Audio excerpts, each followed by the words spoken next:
Hi, I'm Lisa Fletcher, and you're in the stream. Today, anti-government anger in Argentina. Why are so many protesters mobilizing against President Cristina Kirchner?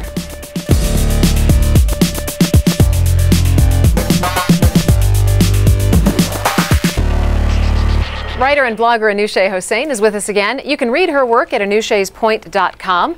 She's here to get our online community's voice into the conversation, so tweet her your questions and your comments and use the hashtag AJStream. So Anousheh, I've been looking online here the last couple of minutes. Seems that folks are fairly divided over these protests. Yes, Lisa, our online community is extremely conflicted over this issue, and we have tweets and comments from all ends of the spectrum. I actually have a Facebook comment here from Javier Bassi. He says corruption, crime, inflation, and distrust of the central government are the fuel of the protests. The country is polarized. Those who oppose the government get angrier by the constant denial of these issues by the president. So if you want to join our conversation at home, please join our online community and use the hashtag AJStream. All right, and joining us in the studio is Rick Rockwell. He is a professor of journalism at American University with expertise in Latin American issues. He is also the host of a weekly podcast called Latin Pulse. Rick, welcome to the stream. Thank you for inviting me. We're glad to have you. And of course, you, our online community, always welcome to take part in the conversation. And we especially like it when we can see you via video. So just go to our website at stream.aljazeera.com and click on that red button on the right of your screen where it says record a comment. And then leave us a 30-second message or a question. It's an easy way for you to be in the stream. Hi, my name is Thomas. I'm 22 and I'm from Belgium. I'm a young entrepreneur and I'm a young politician, and I'm in the stream. In Argentina, hundreds of thousands of people demonstrated on November 8th in protest of what they describe as an increasingly authoritarian government. Banging on pots and pans, they expressed their anger over a long list of complaints: high inflation, crime, corruption, and the leadership of President Cristina Kirchner. And the November 8th, or 8N movement, is vowing to take to the streets again. Many people are of the belief that the movement is leaderless and organized through social media. But government supporters insist that the movement is being driven by right-wing misinformation by the media. So, can the 8N movement bring real change to Argentine politics? Here to help us explore these issues is Hector Chamas. He's an adjunct professor of Latin American Studies at Georgetown University, and he is a regular contributor to La Nación and Clarín, both daily newspapers in Argentina. And in Buenos Aires, we have Camila Blanco. She is a researcher at the National University of La Plata. She also works as an attorney for Argentina's Federal Department of Security. Camila and Hector, welcome to you both. Thank you. Hey. Glad to be here. Hi. Hi. Thank you for having me. We're thrilled to have both of you with us. Hector, I want to start with you. You know, we're looking at the largest anti-government protests in a decade. Estimates in the hundreds of thousands of people showing up. Where's this frustration coming from? Well, you mentioned a few of the issues that have been in the public debate in the last few months. Inflation that the government denies. Insecurity that the government alleges is a perception, is a subjective sensation, and an economy that is slowing down dramatically with a very complicated fiscal situation, and a government that has been trying to manipulate the basic institutions of democracy for its own benefit, including a constitutional reform to allow the sitting president to run for a third term. That has been the triggering factor, I would say, the precipitant of this decision, very much based on social media for many Argentines, and I would say quite a bit more than in the 100,000s. I mean, calculations speak about millions, a million or two. Okay. And well, yeah, and those right-wingers that the government says they are, or middle class that the government says they are, or well-to-do Argentines that go on vacation to Miami that the government says they are, well, they are citizens of the country, and they are legitimate citizens, and their voice has to be taken into account by whoever governs the democracy. Camila, you know, last year Kirchner comfortably won re-election by about 54% of the vote. A lot of that was largely due to economic expansion and growth of social programs.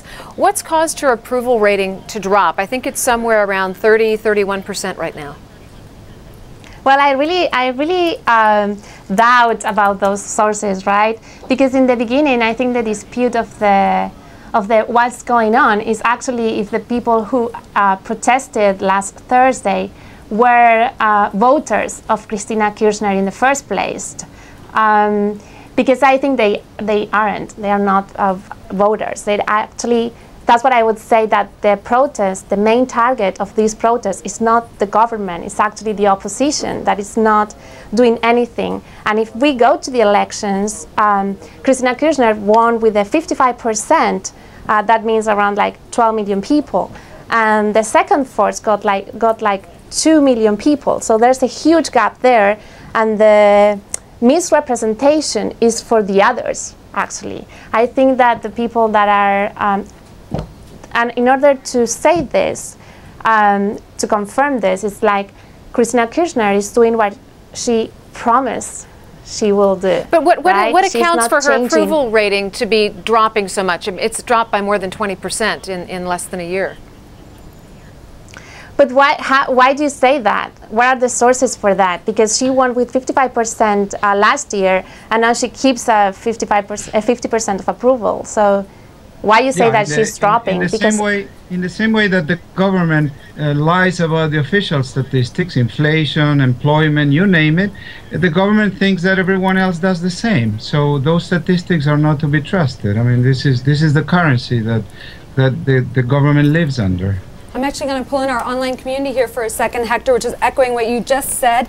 I have a tweet here from Gabby. She says, people are tired of being laughed at by a president denying problems, maintaining an arrogant attitude by ignoring the truth. I also have a tweet here from Clara. She says, the main issue is insecurity and blatant corruption of politicians, especially our president. So would you agree with that, Camila, that people are feeling like they're being humiliated by their own government? Well, again, I don't think these are the people that voted for Cristina Fernandez the Kirchner. So I don't think I think their agenda is not being heard actually by the government, because they know their voters. So they should find someone in order to represent their claims and take them and think about an alternative model for the country, right? So yes, they have an agenda. This is not a protest that they weren't asking for jobs, housing, or they weren't asking like, we're hungry or that kind of things. It's more like analysts say, and not only the government, it's more a right-wing agenda, and this is not a right-wing government. So why don't you guys find a leader and just keep, trying with the democratic debate and not only with the pot banging, right? Rick, at least the supporters of Kirchner are saying that a lot of these protests are being driven by right-wing media, particularly one conglomerate that operates more than 50% of the media in Argentina, Clarín. Weigh in on this for us. Well, first, I think we have to acknowledge a few things. Grupo Clarín is one of the most powerful media groups in all of Latin America. They run the most popular website in Latin America, in Spanish language website, and they are part of a concentrated media system in Argentina. They own radio properties, newspaper properties, TV properties, and their message, which is an anti-government message, does tend to dominate within the Argentine space. But I think we also have to admit that the government hasn't always been as direct and truthful, transparent in how they could be in these relationships with the right. The strategy of the Fernandez government, the Fernandez de Kirchner government, has been to deny rather than to admit there are some problems, let's go forward and find solutions. I think we just heard someone denying that her approval ratings have gone down, but yet there are multiple polls that show that those approval ratings have gone down. So I think that the truth is somewhere in the middle of these two different polar opposites. And Hector, I want you to pick up on this, but obviously, a couple of hang on just a sec. I want to throw something out there for you to respond to. This first round of protests in November, we're looking at another one now on December 7th, and one of the main reasons these folks are protesting is because of a law that was pushed through by government in 2009 that disbands these media conglomerates and separates everything out by thirds. So a third to government, a third to public TV essentially, and a third to private interests. Is that a move to make it a more level playing field for media, or is this a move to really control free speech by the government, in your opinion? You're asking me? Yes. Yeah, I mean, if the issue is regulation of monopolies, you have antitrust legislation for that. But if to control monopolies, you intimidate journalists that think different than the way you want to govern or that criticize you, well, then that is already telling you that the goal may be a different one. First, secondly, Camila's argument just a moment ago is revealing. She admitted in so many ways that the president thinks that she's going to govern for only those who voted for her. Well, she has to govern for everyone, including those who did not vote for her, which is, if we do the math, about 46% of the population. It's quite a size, quite a big segment. Last point on this: the country is not polarized.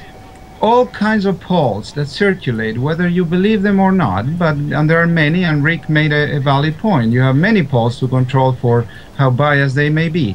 2/3 of Argentines do not accept a president, a sitting president who wants to reform the constitution to stay in power for a third term. They reject it.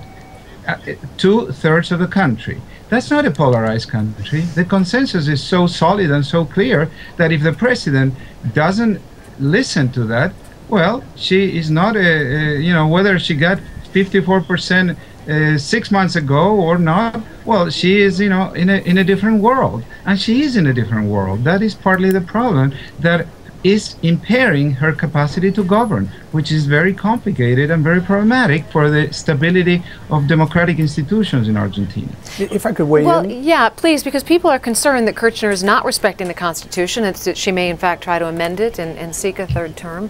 Do weigh in on that.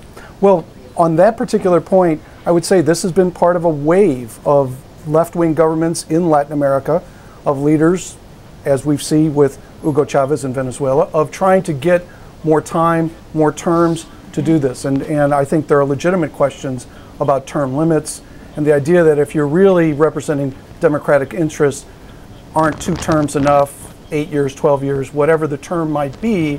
So I think these questions about a third term are legitimate questions about the quality of democracy in Argentina. But your question earlier also about the media system, and as an unpaid consultant to the Argentine government during the media reform movement, I would tell you, I certainly have a point of view on that. I do think that you need to make more space for more voices within the system. There is a great debate within the journalistic community within Argentina about should Grupo Clarín be broken up? Is this fair? Is this an anti-democratic move? There are journalists who feel that you need more space, you need more community media, and you need more voices. I want to pick up on that theme of quality of democracy that you just touched upon. I have a tweet here from Estamos Mirando. He says, many people were manipulated by a huge marketing push by El Grupo Clarín, a Goldman Sachs holding an Argentine media monopoly. I also have a tweet here from Zach. He's saying, Kirchner's motives are dubious, but I'd be wary to blindly defend media consolidation. And lastly, I have a tweet here from Jackie. She says, the president is only trying to protect Argentinians from the IMF vultures and international banking cartels. So, Rick, I want to pose that question to you. Do you think the president actually might be trying to protect the people? Well, I do. And I do think that the media reforms, but again, I have a particular point of view of the media reforms because I served as a consultant for them on that. And I do believe that those were genuine reforms and reforms that were meant to protect the people. I will point out Goldman Sachs did have a piece of Grupo Clarín, about a 10% piece of Grupo Clarín, which I believe they sold earlier this year. So those who are interested, there are New York banking concerns and other equity concerns that are part of this. This is not strictly an Argentine question. Hector, the protests haven't just been contained to Argentina. We've seen them outside embassies and consulates from Chile to Argentina. What role do you think social media is really playing in all of this?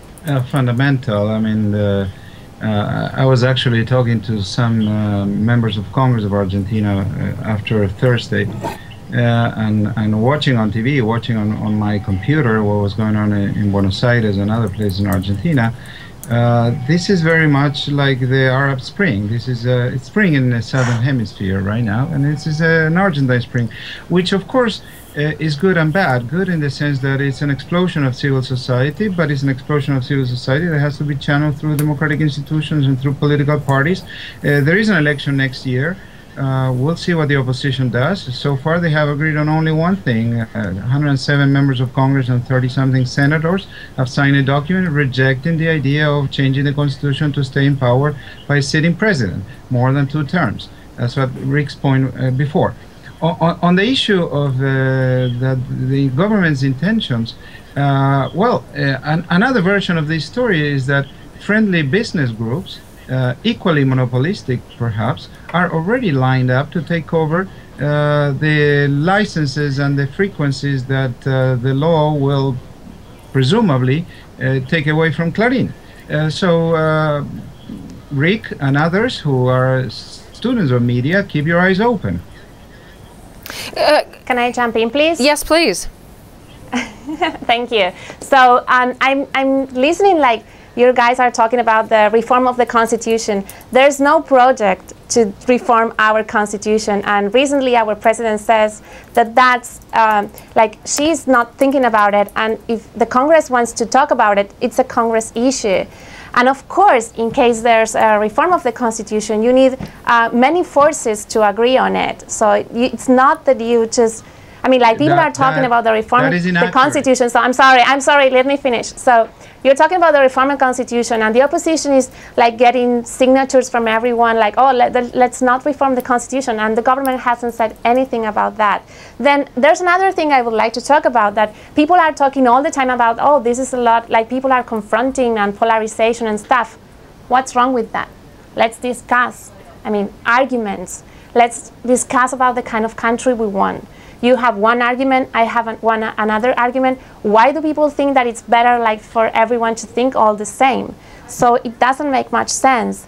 And again, Hector, do you experience open discourse? I mean, Camila is saying that that's something that sounds like it's freely happening. Is that your impression? We've been around a lot.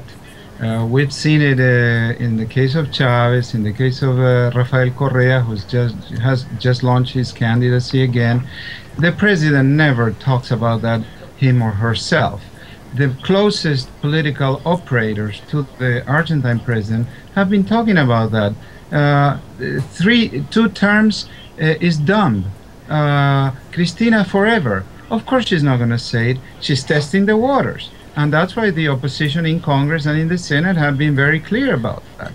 Let's not be, the initial design by Nestor Kirchner was that he was president first, then succeeded by his wife, then him again. When you put all of that together, it would have been 16 years of a husband and wife in office. That was the original design. He died. She was forced to stay longer. The design didn't hold anymore, and this is what we have now. So let's not be naive. Of course, we can debate, but we also have to debate what a democratic system is about, and it is about a constitution. It is about rules that are defined previous to any government coming to office. I want to pull in our online community here for a second. I'm so sorry to interrupt you. We received a video from Delfina. She's a protester in Buenos Aires, and here she talks about why she and her family are against President Kirchner. So let's have a listen here. Camila, I actually want to pose this question to you, so let's all have a listen. I feel our president is not listening to us,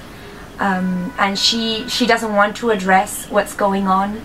She thinks it's only a matter of one social class worried about their luxuries and the luxuries that they could lose if she keeps on in front of our country. But I don't think it has to do with social classes, although it has to do with social media, because these protests show basically that we can meet other people through internet and organize. So Camila, I want to pose that question to you. Would you agree that at the core these protests are about a new age in Argentina, and really at the core they're about social media and organizing on social media? I would say that, as usual, these kind of protests are urban protests, right? It is not a coincidence that these protests took place in Buenos Aires, where a right-wing government is now leading the city. So, I mean, of course, the social media plays an enormous role, and especially because of the access of middle classes to it. And yes, and I think it's a good thing. Of course, I think it's great to that the social media is playing its game there, but the protest is not an expression of a new era by itself at all. It's the same thing, and the criticism is the same criticism Cristina had from her opponents before she won the election in last year. So there's nothing new for those who support her. Rick, what's the likelihood that special interests have hijacked or infiltrated social media to such a degree that they're actually creating an influence? Well, this is a debate that we have in the United States all the time. How much of social media is actually genuine and how much of it is a shielded operation by various political groups. Hector compared this, and there's discussion about this sort of new movement. Is it really the Argentine version of the Arab Spring? And I would actually make a different comparison.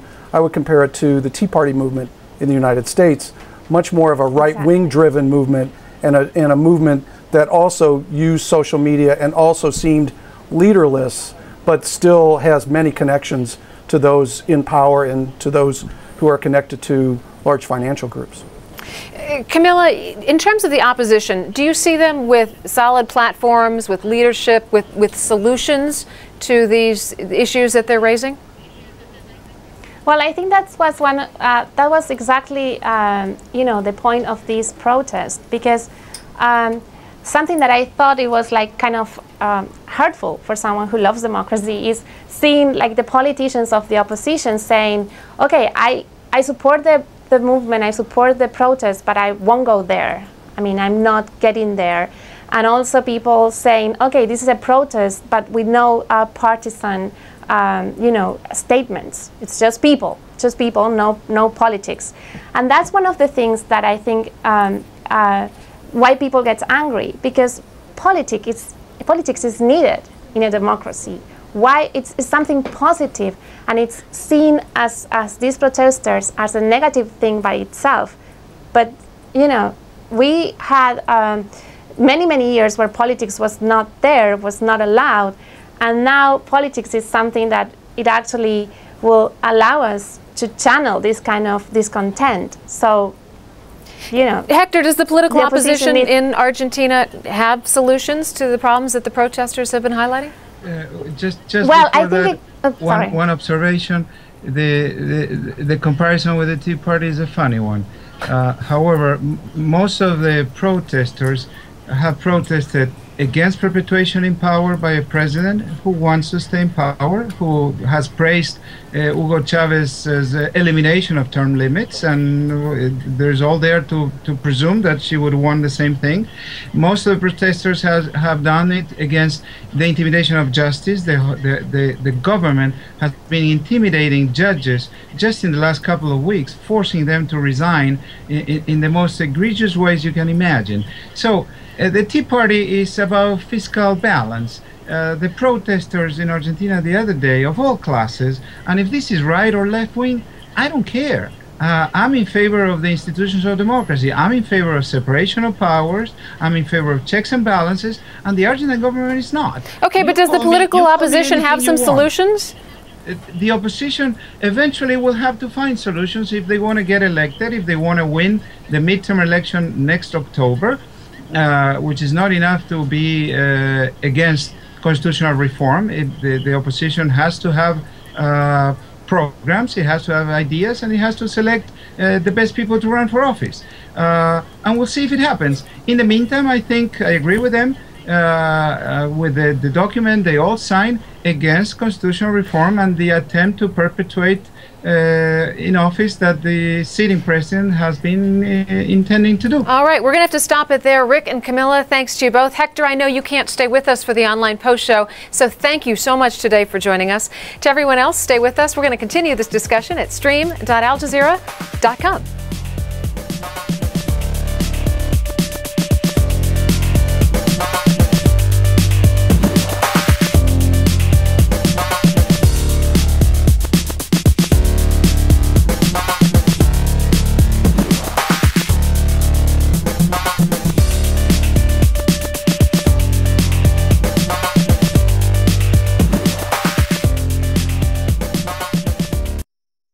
Back. This is the Post Show at stream.aljazeera.com. We're talking about the recent anti-government demonstrations in Argentina and whether or not these protests can translate into real political change. I want to get back to our conversation. I want to start with Rick Rockwell, professor of journalism at American University. We're talking about, the driver for these protests, and you have a tendency to think it all boils down to economics. I do think that it boils down to economics. You were looking for an answer to why this 20% tumble in President Cristina Fernández de Kirchner's approval. polling. Yeah. And I think the answer is cash.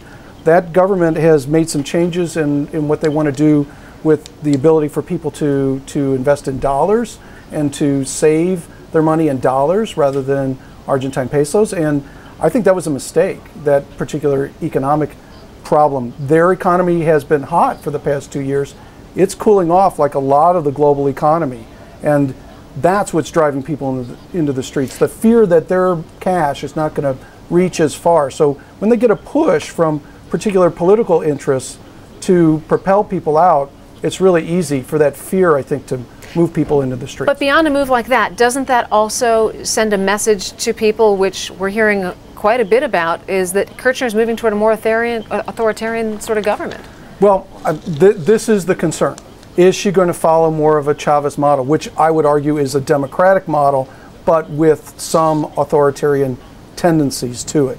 The idea of there's no space other than this personal space of the president at the top, that no one else has that. I don't think Argentina is there yet. I think what you hear from Professor Chamas is the concern, that the fear that that's where Argentina is going. Yeah.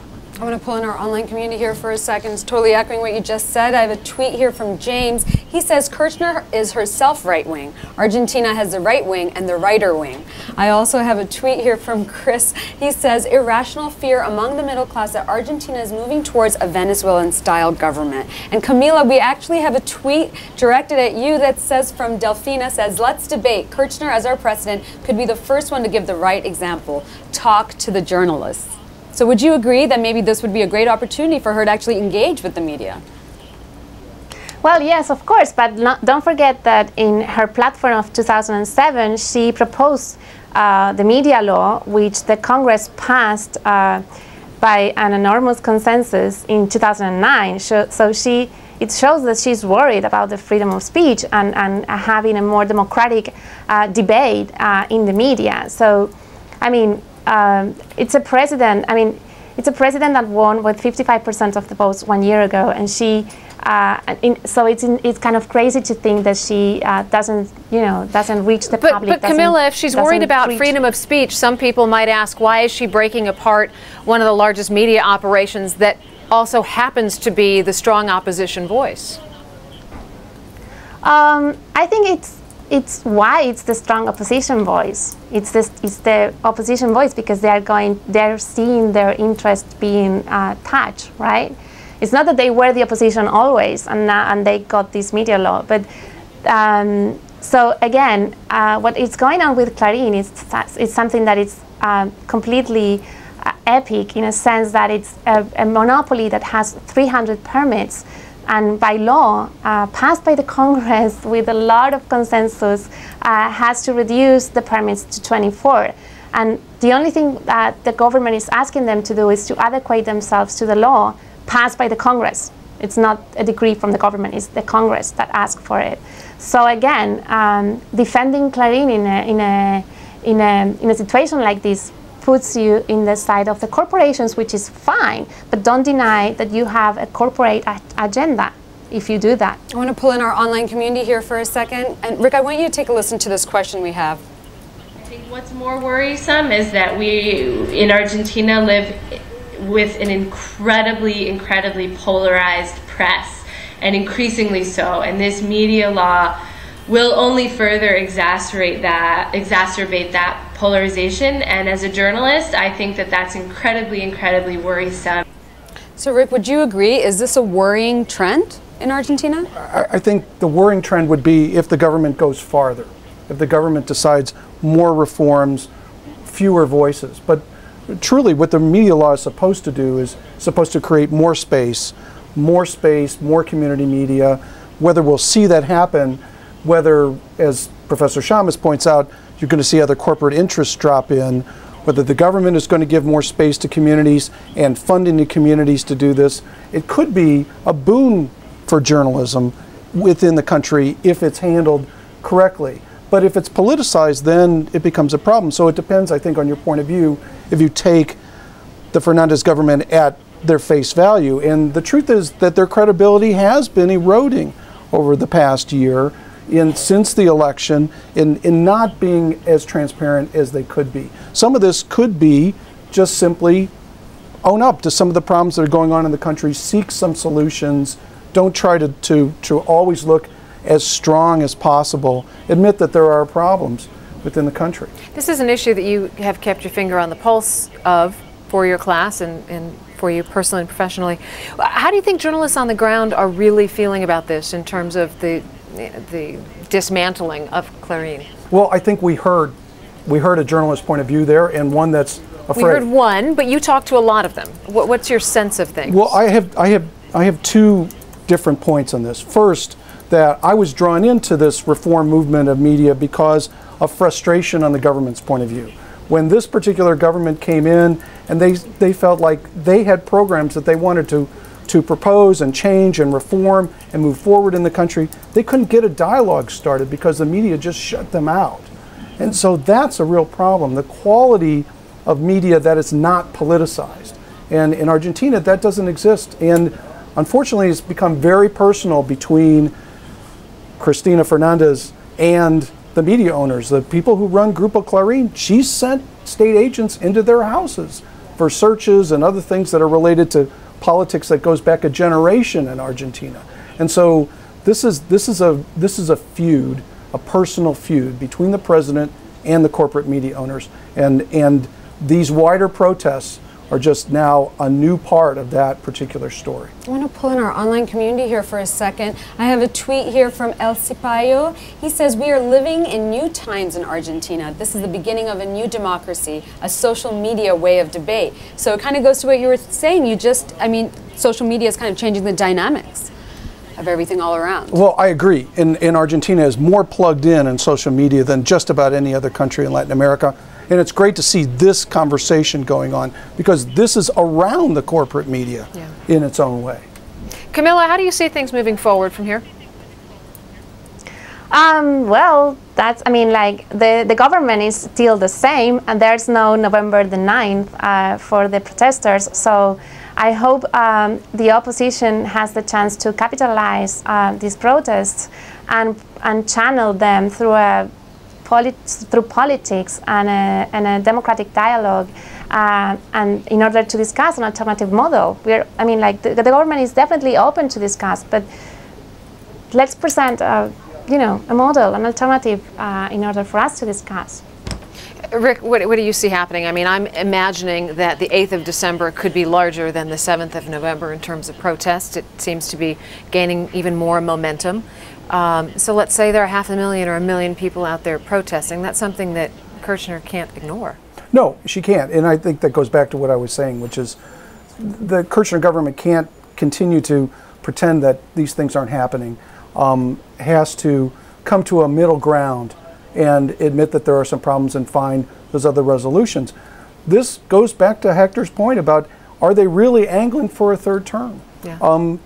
They deny that. But some of these policies, this sort of no cracks in this monolithic message, that would tell you that maybe there is something to that particular argument. I don't think we know enough at this particular point for that, but I do think what you're going to see, both social media and mainstream media in Argentina continue to push this, so it will push people into the streets. But I think fear and the economy are two drivers that the media are going to push to get this done. And also, this question at the very beginning, social media told us, be honest about the corruption, be honest about what's propelling politicians. If you answer some of those social media questions, if the government takes those seriously, that's some of their answer. I don't know that we're going to see that, though. All right. Thanks to all of our guests today. Thanks for joining us. We'll see you again tomorrow.